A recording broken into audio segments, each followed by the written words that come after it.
ఏర్పాటు చేసుకునే కార్యక్రమానికి అధ్యక్షత వహిస్తున్నటువంటి జిల్లా కలెక్టర్ వర్యులు స్వప్నిల్ పుట్టర్ గారు, అప్పలనాయుడు గారు, స్థానిక శాసనసభ్యులు గొల్లు శంకర్ గారు, అలాగే ఇతరుల నుంచి విచ్చేసినటువంటి శాసనసభ్యులు నడుపుటి ఈశ్వరరావు గారు, వినడానికి కారణమైనటువంటి మా ఉపాధ్యాయులు అందరికీ కూడా నా హృదయపూర్వకమైనటువంటి నమస్కారాలు శిరస్సు వంటి అందరికీ కూడా తెలియజేసుకుంటున్నాను. ముందుగా ప్రతి ఒక్కరికి ఉపాధ్యాయ దినోత్సవ శుభాకాంక్షలు కూడా ఈ సందర్భంగా తెలియజేసుకుంటున్నాను. ఈ రోజు జరుపుకోవాలనే ఆలోచనతోని తెల్లవారుజాము 4 గంటలకి లేచి ఢిల్లీలో ఫ్లైట్ ఎక్కి నేరుగా మన కార్యక్రమానికి విచ్చేశానని కూడా మీ అందరితో కూడా పంచుకుంటున్నాను. అంచెలంచెలుగా నా తాలూకు ఎదుగుదలలో ప్రధానమైనటువంటి పాత్ర ఎవరిదైనా ఉందంటే అది నాకు చదువు విలువలు నేర్పించినటువంటి గురువులదే అని గర్వంగా ఈ సందర్భంగా తెలియజేసుకుంటున్నాను. నేను శ్రీకాకుళంలోనే మొట్టమొదట నా తాలూకు పాఠ్యాభ్యాసం జరిగింది. గురజాడ స్కూల్లో ఎడ్యుకేషన్ అది మొదలైంది.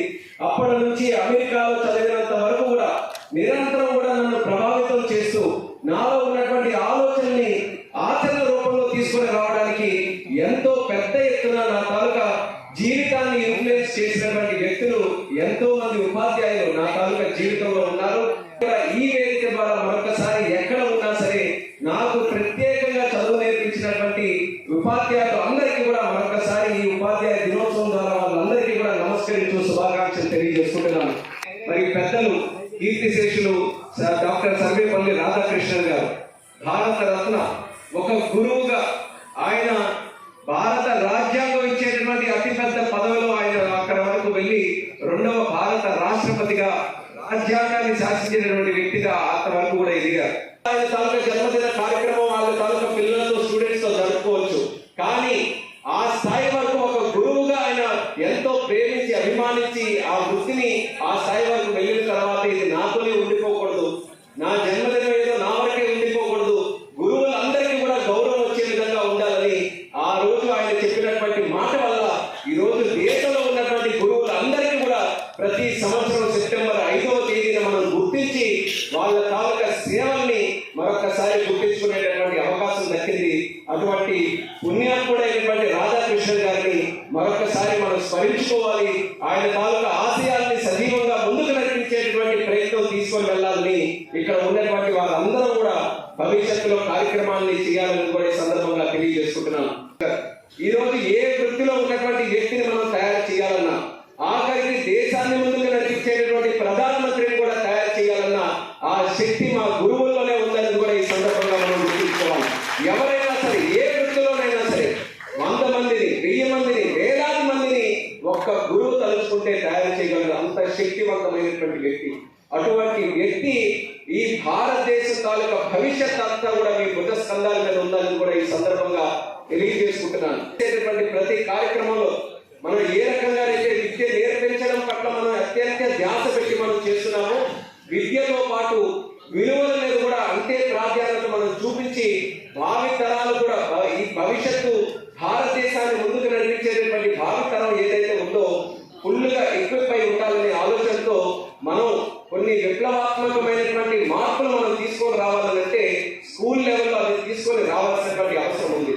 ఈరోజు ప్రభుత్వం కానీ సమాజంలో కానీ అనేక రకాలైనటువంటి కార్యక్రమాలు మనం చేయాలనుకుంటాం.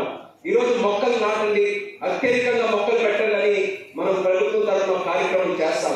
కానీ అది సమాజంలో ఉన్నటువంటి వ్యక్తులందరూ కూడా ఆ పర్యావరణం మీద ఉన్నటువంటి ఆ ధ్యాస పెరగాలన్నా, మొక్కలు నాటడం తాలూకా ప్రాముఖ్యత వాళ్ళందరికీ కూడా తెలియాలన్నా ఆ కార్యక్రమం అనేది స్కూల్ నాటి నుంచే, స్కూల్ దగ్గర ఉన్నటువంటి విద్యార్థుల దగ్గర నుంచి ఆ కార్యక్రమాన్ని కానీ మనం ఇన్స్టిల్ చేసి మనం ముందుకు నడిపించగలిగితే భవిష్యత్తులో బ్రహ్మాండంగా కూడా జరిగే అవకాశం ఉంటుంది. అలాగే స్వచ్ఛ భారత్ అనే కార్యక్రమం పిల్లలకి మనం నేర్పించాలి. ఈ రోజు ప్రభుత్వం చేసే కార్యక్రమాలు కానీ సమాజంలో మనం ఐడెంటిఫై చేసేటటువంటి ప్రాబ్లమ్స్ వాళ్ళకు సొల్యూషన్స్ మనం ఏదో పెద్ద స్థాయిలో అన్ని పదవులు ఉన్నప్పుడు లేకపోతే ఉన్నతమైనటువంటి స్థాయిలో ఉన్నప్పుడు మనకి ఏదో అవకాశం దక్కినప్పుడు చేస్తామన్న దానికంటే విద్యార్థి దశలోనే వాళ్ళందరికీ కూడా భారతదేశంలో ఉన్నటువంటి సమస్యలు, పెద్ద పెద్ద సమస్యలు అక్కర్లేదు, మన చుట్టూ కనబడేటటువంటి కొన్ని సమస్యలకైనా సరే ఆ విద్యార్థుల్ని కొంత ప్రభావితం చేసి ఆ సమస్యలు పరిష్కరించే విధంగా, సమస్యలు అర్థం చేసుకునే విధంగా వాళ్ళందరినీ కూడా ముందుకు నడిపించగలిగితే మరింత శక్తివంతమైనటువంటి వ్యక్తులు మనం తయారు చేయొచ్చు అనేది ఇక్కడ ఉన్నటువంటి గురువులందరికీ కూడా తెలియజేసుకుంటున్నాను. ఉపాధ్యాయ రంగంలో శ్రీకాకుళం జిల్లా ప్రప్రథమ స్థానంలో ఉందనేది నిస్సందేహంగా మనం అందరం కూడా తెలియజేసుకోవచ్చు. ఎందుకంటే మనలాంటి జిల్లాలో అత్యధికమైనటువంటి ఉపాధ్యాయులు ఈరోజు వస్తున్నారు. డిఎస్సి ఎక్కడ పెట్టండి, అందులో ప్రధాన భాగం మన శ్రీకాకుళం జిల్లాలో ఉన్నటువంటి యువతి యువకులే ఎక్కువ మంది అందులో విజయం సాధించాలని చాలా మంది ఎక్కడ చేస్తూ ఉంటారు.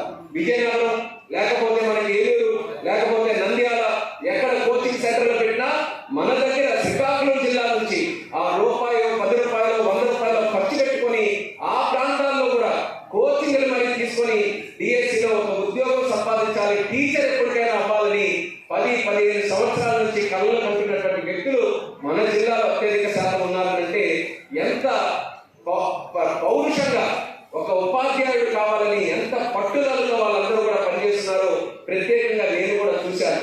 అటువంటి వ్యక్తుల్ని మనమందరం కూడా మరింత ప్రోత్సాహం అందిస్తూ ముందుకు నడిపించాలి. మరి నా వంతుగా తెలియజేస్తున్నాను, రాష్ట్ర ప్రభుత్వం కానీ కేంద్ర ప్రభుత్వం కానీ విద్యా వ్యవస్థని అత్యంత ప్రథమ రంగంగా తీసుకొని నిధుల విషయంలో, మార్పుల విషయంలో, రిఫార్మ్స్ విషయంలో ఎక్కడ వెనకాడకుండా మీ అందరినీ కూడా సంప్రదించి అందరికీ అనుకూలంగా ఉంటూ విద్యా వ్యవస్థను బాగు చేయడానికి ఏ నిర్ణయాలు అవసరమైతే ఉంటాయో ఆ నిర్ణయాలన్నీ కూడా తీసుకోవడానికి మేము సిద్ధంగా ఉన్నామన్న మాట మాత్రం మీ అందరికీ కూడా తెలియజేస్తాం. మెరుగుపడడానికి అవకాశం ఉండేటటువంటి కార్యక్రమాల మీద మనమందరం కూడా దృష్టి పెట్టి మనమందరం తయారు చేయాలి. విద్యా వ్యవస్థలో కానీ ఒక మంచి మార్పు మనం తీసుకొని రాగలిగితే దాని తాలూకా ఎఫెక్ట్ ఖచ్చితంగా సమాజం మీద పడుతుంది. కష్టపడేటటువంటి వ్యక్తి ఒకరుంటే ఎంత ప్రభావితం చేయగలరో దానికి 10 ప్రభావితం ఒక చదువుకునే వ్యక్తి ప్రభావితం చేయగలరు. కాలేజ్ దగ్గర నుంచి ఆ వ్యవస్థని మనం మరింత బలోపేతం చేసుకుంటూ ముందుకు రావాలి. దానితో పాటు మనం గుర్తుపెట్టుకోవాల్సినటువంటి విషయం, మనం అనేక రకాలైనటువంటి భాషలు నేర్చుకోవాల్సినటువంటి జిజ్ఞాస ఉంటుంది. ఇంగ్లీష్ నేర్చుకోవాలి, హిందీ నేర్చుకోవాలి, అదనంగా ఏ భాషనైనా నేర్చుకునేటటువంటి సామర్థ్యం మన విద్యార్థుల్లో ఉండాలి. కానీ మాతృభాష మర్చిపోయే విధంగా మాత్రం ఇప్పుడు కూడా తయారు కావాలని గుర్తుపెట్టుకోవాలి. సజీవంగా 10 కాలాల పాటు వర్ధిల్లే విధంగా మన స్కూళ్ళల్లో తెలుగును కూడా మనం ముందుకు నడిపించాలి. దానితో పాటు విద్యార్థి తాలూకు సామర్థ్యం పెంచాలి. కేవలం ఇంగ్లీష్ కానీ హిందీనే కాదు, ప్రపంచంలో స్పానిష్ కానీ జర్మన్ భాష కానీ ఏ భాషలైనా సరే వాటన్నిటి మీద కూడా పట్టు సాధించేటటువంటి సామర్థ్యం మన పిల్లల్లో వచ్చే విధంగా మనం అన్ని కూడా తయారు చేయాలి. ఈ రోజు తయారు చేసే పిల్లలు కేవలం మన ఆలోచన లిమిట్ గా ఉండకూడదు. ఏదో శ్రీకాకుళం బాగు చేస్తారు, మన రాష్ట్రం వరకు బాగు చేస్తారు, దేశం వరకు బాగు చేస్తారు. ఈ రోజు ప్రపంచం అంతా ఒక పెద్ద గ్లోబల్ విలేజ్ గా తయారైంది. ఈ రోజు శ్రీకాకుళంలో ఎక్కడో మందసాల ఉన్నటువంటి మారుమూల ప్రాంతంలో ఉన్నటువంటి విద్యార్థి కూడా రేపు అమెరికాలో అత్యంత పెద్దదైనటువంటి కంపెనీలకి సీఈఓగా తయారయ్యేటటువంటి శక్తి ఈ రోజు ప్రపంచం అందరి చేతుల్లో పెడుతుంది. ఈ రోజు ఆధునిక యుగంలో, డిజిటల్ ఏజ్ లో, ఇన్ఫర్మేషన్ ఏజ్ లో మనం ఏది తలుచుకుంటే అది సాధించేటటువంటి శక్తి సామర్థ్యం అనేది ఈ రోజు అందరి దగ్గరికి వస్తుంది. ఆ ఉదాహరణలో కూడా ఈ రోజు చాలా చూస్తున్నాం. ఎక్కడో పుట్టడం, గవర్నమెంట్ స్కూల్లోనే ఈ రోజు వరకు కూడా చదువుకోవడం, కానీ మళ్ళీ ఉద్యోగం మాత్రం మంచి ఉద్యోగం ఈ రోజు సంపాదించి 100 మందికి ఈ రోజు ఉద్యోగ అవకాశాలు కల్పించే స్థాయిలో చాలా మంది ఉదాహరణలు మన కళ్ళ ముందే ఎదిగినటువంటి ఉన్నాయి. అటువంటి ఉదాహరణలు మన శ్రీకాకుళం జిల్లా నుంచే మనం తయారు చేసే విధంగా వాళ్ళందరినీ కూడా ప్రభావితం చేయాలి. మీరు తిరిగి స్కూల్స్ కి వెళ్ళిన తర్వాత స్వచ్ఛత మీద మీరందరూ కూడా దృష్టి పెట్టండి. స్కూల్స్ ని పరిశుభ్రంగా ఉంచడానికి పిల్లల్లో ఏ మైండ్ సెట్ అయితే అలవాటు చేయాలో దాన్ని మీరు అందించే విధంగా తయారు చేయండి.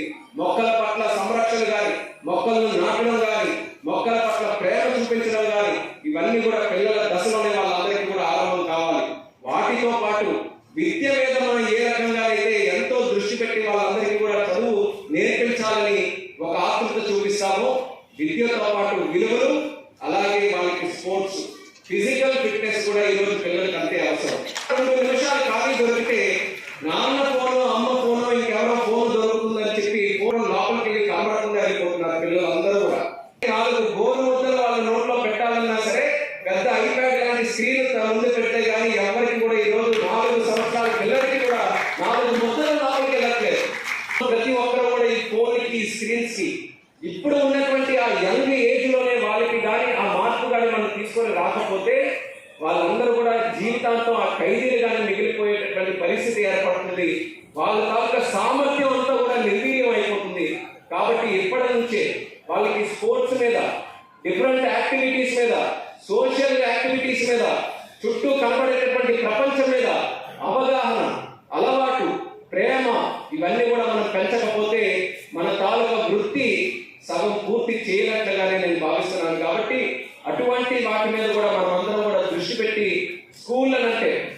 అది దేవాలయంతో సమానంగా భావిస్తాం.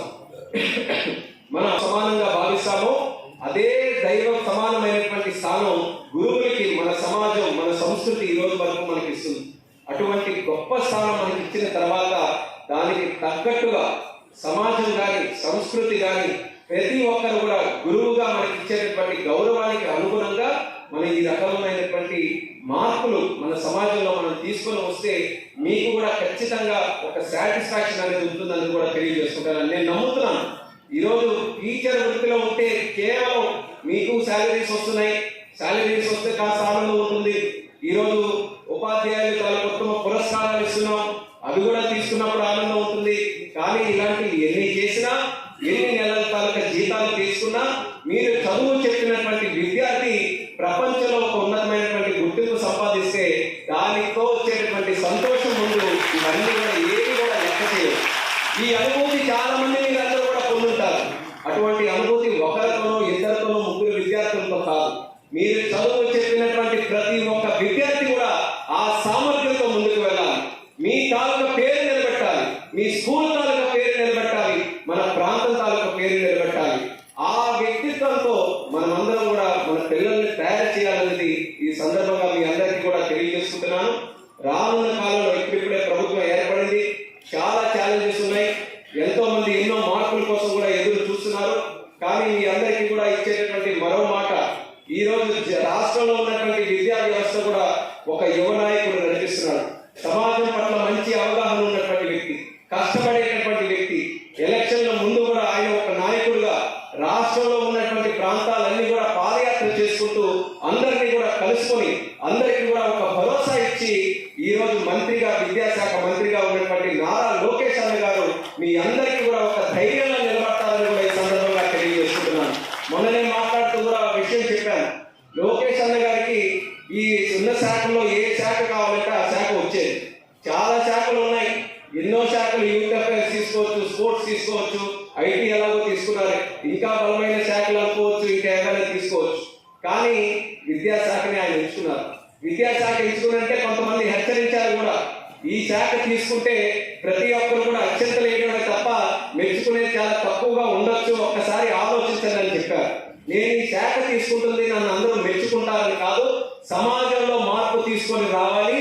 ఈ సమాజంలో మార్పు తీసుకొని వచ్చే శక్తి విద్యాశాఖకే ఉంది కాబట్టి ఛాలెంజింగ్ అయినా సరే నేను తీసుకుంటానని చెప్పి ఒక ఛాలెంజ్ గా నారా లోకేష్ అన్న గారి ఈ యొక్క కార్యక్రమాన్ని శాఖను కూడా తీసుకోవడం జరిగింది. అది మీ అందరికీ కూడా కొండంత బలంగా పనిచేస్తుందని కూడా విద్యాశాఖలో ఉన్నటువంటి ప్రతి ఒక్కరికి కూడా ఈ సందర్భంగా తెలియజేసుకుంటున్నాను. అందరూ కూడా మనకి సమాజం పట్ల ఉన్నటువంటి బాధ్యతని ఈ విద్యాశాఖ ద్వారా, విద్యలో మార్పులు తీసుకోవడం ద్వారా, విద్యార్థిని బలోపేతం చేయడం ద్వారా మనం అందరం కూడా ముందుకు నడుద్దామని మళ్ళీ మీ అందరికీ కూడా తెలియజేసుకుంటున్నాను. అలాగే ఈ యొక్క ఉత్తమ పురస్కారాలు అందుకుంటున్నటువంటి ప్రతి ఒక్క ఉపాధ్యాయుడికి కూడా హృదయపూర్వకమైనటువంటి శుభాకాంక్షలు తెలియజేసుకుంటున్నాను. ఇది మీకు ఒక మంచి అవకాశం కావాలి, ఒక గుర్తింపు పొందడానికి. మీకు కూడా మరొకసారి నూతన ఉత్సాహంతో మళ్ళీ మీ స్కూల్కి వెళ్ళిన తర్వాత పనిచేయడానికి ఈ యొక్క కార్యక్రమం మంచి ఉత్సాహాన్ని ఇచ్చేటటువంటి విధంగా పనిచేయాలని మీ అందరికీ కూడా కోరుకుంటూ, ఎంత చక్కగా ఈ యొక్క కార్యక్రమాన్ని ఏర్పాటు చేశారు విద్యాశాఖ గారికి, దాన్ని లీడ్ చేస్తూ ముందుకు నడిపించినటువంటి జిల్లా కలెక్టర్ గారికి కూడా ప్రత్యేకమైనటువంటి అభినందనలు తెలియజేసుకుంటున్నాను. రానున్న కాలంలో ప్రత్యేకంగా మీ అందరితో కూడా కలిసి ఇంకా ఏవైతే జిల్లా పరంగా కూడా కొన్ని మార్పులు తీసుకొని రావాల్సినటువంటి విషయంలో మీ తాలూకా సహకారం కూడా కోరుతున్నాం. దానికి మీ ఆలోచనలు, సూచనలు కూడా తీసుకొని మంచి మార్పులు. నేను ప్రపంచం మొత్తం కూడా అవగాహన ఉన్నటువంటి వ్యక్తిని. ఎందుకని అక్కడ కాలేజీలు బాగుంటాయి, ఎక్స్పోజర్ బాగుంటుందని. మన దగ్గర ఎందుకు అలా తయారు చేయకూడదు? అన్నిటికీ కావాల్సినటువంటిది అన్ని నిధులతోనే ముడిపడి ఉండవు, కొన్ని ఆలోచనలతో ముడిపడి ఉంటాయి, కొన్ని రిఫార్మ్స్ తో ముడిపడి ఉంటాయి. అటువంటి రిఫార్మ్స్ కొన్ని కానీ మనం తీసుకొని రాగలిగితే మన దేశంలో శ్రీకాకుళం జిల్లాను కూడా ముందంజలో ఉంచడానికి బ్రహ్మాండమైనటువంటి అవకాశం మన విద్య మనకు అందిస్తుంది అనేది మనం అందరం కూడా గుర్తుపెట్టుకోవాలి. దాన్ని సద్వినియోగం చేసుకోవాలి. దానికి ఉపాధ్యాయ రంగంలో ఉన్నటువంటి మీరందరూ కూడా మంచి రోజు ఇదే ఫీల్డ్లో ఉండి రోజు ఇదే చూస్తున్నారు కాబట్టి మంచి ఆలోచనలు ఏమైనా ఉంటే మాత్రం మా వరకు తీసుకొని రండి. మీ స్కూల్లో కూడా కొన్ని మంచి ఆలోచనలతో కొన్ని కార్యక్రమాలు చేయొచ్చు. అటువంటి కార్యక్రమాలు చేస్తే మా దృష్టికి తీసుకొని రండి. ఒక దగ్గర జరుగుతుంది 10 దగ్గరలు ఎలా చేయాలి, 10 దగ్గరలో జరుగుతుంది 100 దగ్గరలు ఎలా చేయాలి, వీటన్నిటి మీద కూడా మనం ఆలోచించుకొని ముందుకు నడవాలి. నాకు మన జిల్లా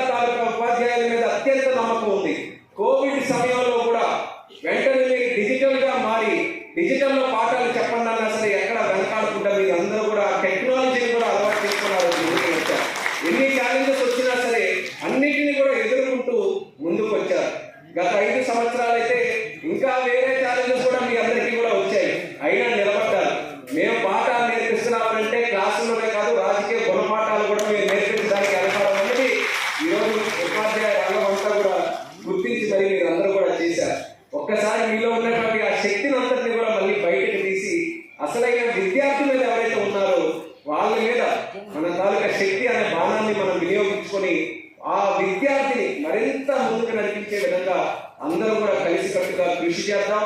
మరి ఆ రాధాకృష్ణ గారు మనకు వదిలినటువంటి ఆ ఉపాధ్యాయ వారసత్వాన్ని మళ్ళీ మనం అందరం కూడా ముందుకు నడిపించాలి. భారతీయ సంస్కృతిలో ఎప్పుడు కూడా గురువుకి ఆ గౌరవప్రదమైనటువంటి స్థానం ఎప్పుడు కూడా ఉంటుంది, దైవ సమానమైనటువంటి స్థానం ఉంటుంది. ప్రపంచానికే గురువుకి శిష్యుడికి మధ్యలో ఉన్నటువంటి ఆ సంబంధానికి ప్రతీకగా మన భారతీయ వ్యవస్థ ఎప్పుడు కూడా ముందుకు నడుస్తూనే ఉంటుంది. దానికి మనం చేస్తున్నటువంటి ప్రతి కార్యక్రమం కూడా ఒక ఉదాహరణ కావాలని ఈ సందర్భంగా తెలియజేసుకుంటూ ఈ కార్యక్రమానికి వచ్చినటువంటి పెద్దలందరికీ కూడా మరొకసారి నా హృదయపూర్వకమైనటువంటి ధన్యవాదాలు తెలియజేసుకుంటున్నాను. ఇందాక